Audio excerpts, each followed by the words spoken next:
श्री शिवाय नमस्तुभ्यम। आशा करते हैं कि सब लोग अच्छे होंगे।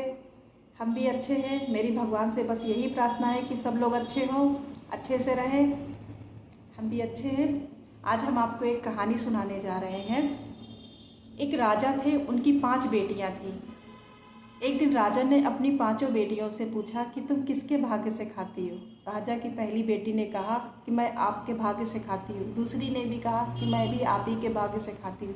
तीसरे ने भी कहा कि हम भी आप ही के भाग्य से खाते हैं। चौथी ने भी वही शब्द कहे, लेकिन उनकी जो 5वीं बेटी थी उसने कहा कि नहीं, मैं अपने भाग्य का खाती हूँ, अपने भाग्य से खाती हूँ।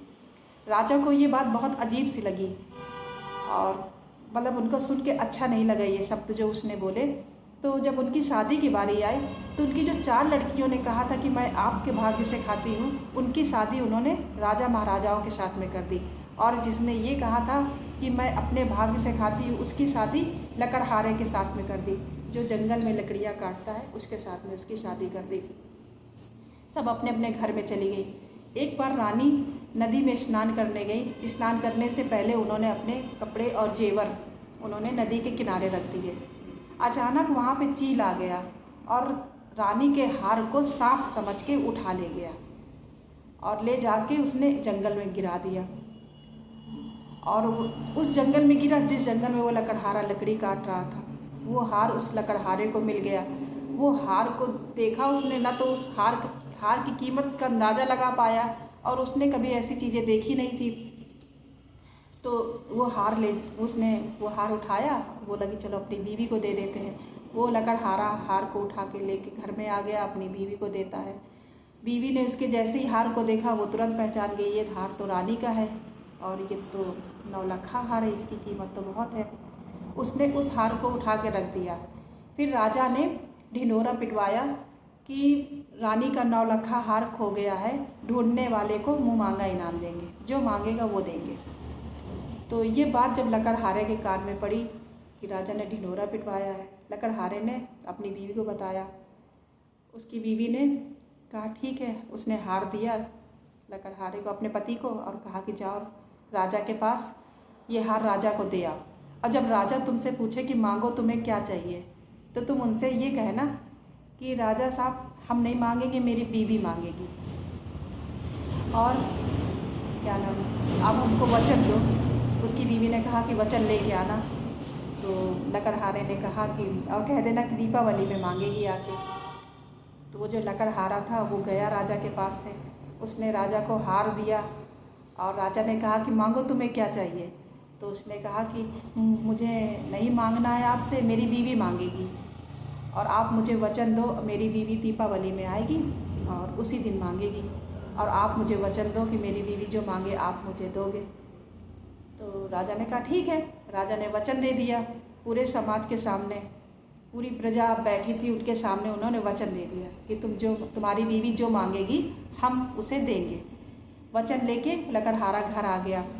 उसकी बीवी ने पूछा क्या कहा राजा ने, तो बोले कि राजा ने वचन दिया है। तो टाइम बीतता गया, दीपावली आ गई। दीपावली जब आई तो उसने अपने पति को भेजा कि जाओ राजा के पास, और जब वो तुमसे कहें कि क्या तुम्हारी बीवी ने मांगा है, तो उनसे कह देना कि मेरी बीवी ने कहा है कि आज की रात किसी के घर में दीपक नहीं जलेगा, यहाँ तक कि आपके घर में भी नहीं, सिवाय मेरी झोपड़ी के। तो उसने कहा ठीक है। राजा के पास गया। राजा ने कहा कि आपने वचन दिया था आज के दिन कि तुम जो मांगोगे हम तुम्हें देंगे। तो उसने कहा कि मांगो तुम्हें क्या चाहिए, मतलब तुम्हारी बीवी को। तो उसने कहा कि मेरी बीवी का कहना है कि आज की रात किसी के घर में दीपक नहीं जलेगा, यहाँ तक कि आपके घर में भी दीपक नहीं जलेगा, सिवाय मेरी झोपड़ी के। तो राजा ने पूरे गांव में, मतलब नगर में ढिंढोरा पिटवा दिया कि आज रात किसी के घर में दीपक नहीं जलेगा, और जिसके घर में जलेगा उसको मौत की सज़ा सुना दी जाएगी। तो इस डर से किसी के घर में दीपक नहीं जला।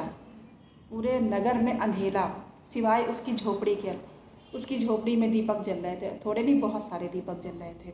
सिर्फ उसकी झोपड़ी में उजाला था, बाकी पूरे नगर में अंधेरा था, यहाँ तक कि राजा के घर में भी अंधेरा था।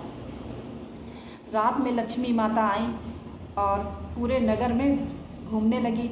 उनको किसी के घर में उजाला नहीं दिखा, सबके घर में अंधेरा दिखा। तो वो उनकी नज़र लकड़हारे के झोपड़ी में पड़ी। तो वो उस झोपड़ी में आई और गेट खटखटाने लगी। बोली गेट खोलो। तो अंदर से लकड़हारे की जो बीवी थी उसने कहा कौन? तो बोली मैं लक्ष्मी माता हूँ और गेट खोलो। तो उसने कहा कि क्यों गेट खोले? तो बोले कि हम घर अंदर आएंगे तो दिन मतलब कि धन दौलत से भर देंगे और जाएंगे तो कंगाल कर देंगे। तो उसने कहा कि नहीं खोलते गेट, जाओ। फिर वो वापस माता रानी लक्ष्मी माता फिर पूरे नगर में गई, फिर घूमने लगी। तो उनको किसी के घर में दीपक जलता हुआ नहीं दिखा, सारे घर में अंधेला दिखा। फिर वापस वो झोपड़ी में आ गई लकड़हारे की, फिर गेट खटखटाने लगी। बोली कि गेट खोलो। फिर उसने लकड़हारे की बीवी ने कहा कि कौन? तो बोली मैं लक्ष्मी माता हूँ, गेट खोलो। तो बोली क्यों? तो बोले कि आप मतलब घर में आएंगे तो आपके घर को धन दौलत से भर देंगे, दिन दुगना रात चौगुना तरक्की कर देंगे और जाएंगे तो कंगाल कर देंगे। तो उसने कहा नहीं, हम गेट नहीं खोलना है, जाओ तुम।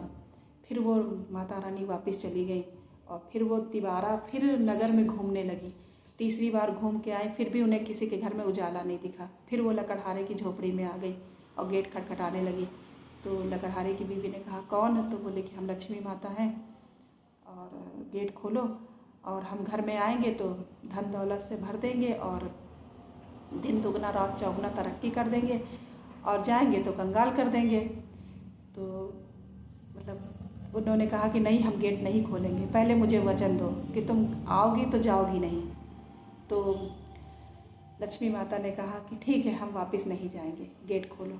उसने गेट खोल दिया, लक्ष्मी माता अंदर आ गई।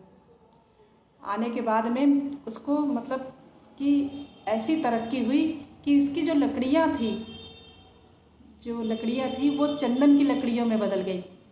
और जो लकड़ियाँ इतने छोटे छोटे दामों में बेचता था, उसकी लकड़ियाँ लाखों करोड़ों में बिकने लगी, चंदन की लकड़ियाँ। तो और जो उसका घर था महल बन गया। उसने मतलब कि जो लकड़ियाँ जंगल से काटता था उस लकड़ी मतलब चंदन की लकड़ी में बदल गई और वो लकड़ियाँ उसकी बहुत कीमत में जाने लगी और बिकने लगी। और वो इतनी तरक्की कर गया कि वो मतलब कि महल बना लिया और पैसा कौड़ी जेवर हर एक चीज़ उसके पास हो गई। तो और एक दिन जब उसके घर में नौकर चाकर भी हो गए, एक दिन उसके घर के बाहर मतलब बाहर बेचने वाली मतलब नहीं, चिमटा ले लो तवा ले लो ऐसे बेचने वाली की कुछ आवाज़ सुनाई पड़ी। तो उसने अपनी नौकरानी से कहा कि वो आवाज़ को पहचान गई। उसने अपनी नौकरानी से कहा कि जो बाहर सामान बेच रही है उनको अंदर बुलाओ, उनको खाना ना खिलाओ। तो उनकी जो नौकरानी थी वो बाहर जो बेच रही थी उनको अंदर लेके आई, उनको खाना वाना खिलाया। जब वो खाना वाना खा चुकी तब वो लकड़हारे की जो बीवी थी वो तब उन औरतों के सामने आई। जब वो खाना पीना खा चुकी तो जैसे उन्होंने देखा तो वो पहचान गई। तो उन्होंने कहा कि तुम्हारी ये हालत कैसे हुई? तुम्हारी तो राजा महाराजाओं के साथ में शादी हुई थी, तुम्हारी ये हालत कैसे हो गई? तो बोली कि दूसरे देश के राजा ने चढ़ाई कर दी थी, हमारे पति को बंदी बना लिया और हम ये सब बेच के जैसे तैसे गुजर बसर कर रहे हैं। तो उनकी बहनों ने पूछा कि तुम्हारी शादी तो लकड़हारे के साथ में हुई थी, फिर ये तुम्हें मतलब कैसे हो गया? तो उसने जवाब दिया कि ये मेरे भाग्य का है और मेरे भाग्य से हुआ। शायद आप लोगों को ये कहानी अच्छी लगी होगी। राधे राधे, राधे कृष्णा। फिर मिलते हैं। आप सब लोग अच्छे हों, मेरी भगवान से यही प्रार्थना है। स्वस्थ रहे, मस्त रहे। राधे राधे।